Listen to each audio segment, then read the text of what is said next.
আনা হয়েছিল বেশ অনেকগুলো আম, কিন্তু খেতে গিয়ে দেখা গেল সেই আমগুলো না মিষ্টি না টক, একদম পানসে স্বাদের। কিছু আম খুবই টক আর কিছু আমে স্বাদ বলতে কিছুই নেই। এই আমগুলো দেখতে যত সুন্দর, খেতে কিন্তু একটুও ভালো না। সেই আমগুলো দিয়ে কী তৈরি করা যায় বলুন তো? চলুন একটা মন জুড়ানো, প্রাণ ঠান্ডা করা কিছু তৈরি করে নিই। এতগুলো আম তো আর ফেলে দেওয়া যায় না। আমগুলোকে আমি খুব ভালোভাবে ছিলে নিচ্ছি। ছিলে তারপরে আমি টুকরো করে কেটে নিব।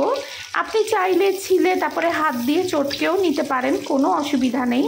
এবং আমি এখানে মোটামুটি 2টা আম নিব। 2টা আমে আমার 1 কাপের মতো আম হবে আর কি, 2টো বড় সাইজের আম। তারপরে আমি একটা ব্লেন্ডার নিয়ে নিয়েছি। সেই ব্লেন্ডারের ভেতরে আমি দিয়ে দিচ্ছি আইস। ঠান্ডা পানি দিয়েন না, এটাতে আইসই দিয়েন। কেন সেটা আপনি তৈরি করার পরেই বুঝতে পারবেন। আইসের সাথে আমি দিয়ে দিচ্ছি এই কেটে রাখা 1 কাপ আম, এবং এই আমের ভেতরে এখন আমি দিয়ে দিব চিনি। চিনিটা আমি নিজের স্বাদ অনুযায়ী দিচ্ছি, কারণ এখানে আমগুলো পানসে এবং টক। যদি আম মিষ্টি হয় তাহলে চিনি খুব সামান্য দেবেন, কিংবা দেওয়ার কোনো প্রয়োজনই পড়বে না। আর যারা লবণ পছন্দ করেন তারা 1 চিমটি লবণও কিন্তু দিতেই পারেন।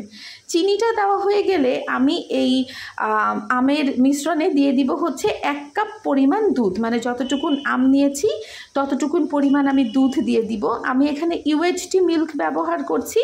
চাইলে গুঁড়ো দুধকে পানির সাথে মিলিয়ে ব্যবহার করা যায়, বা প্যাকেটের দুধ জাল দিয়েও ব্যবহার করতে পারেন।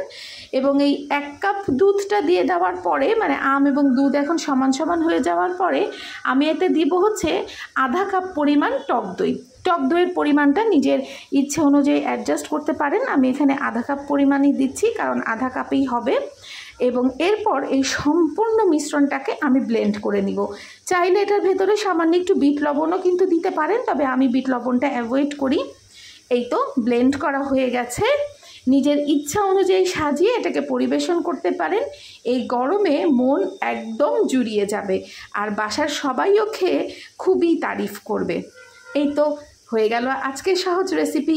এই গরমের দিনে আপনারা সবাই কেমন আছেন জানাতে ভুলবেন না যেন। আল্লাহ হাফেজ।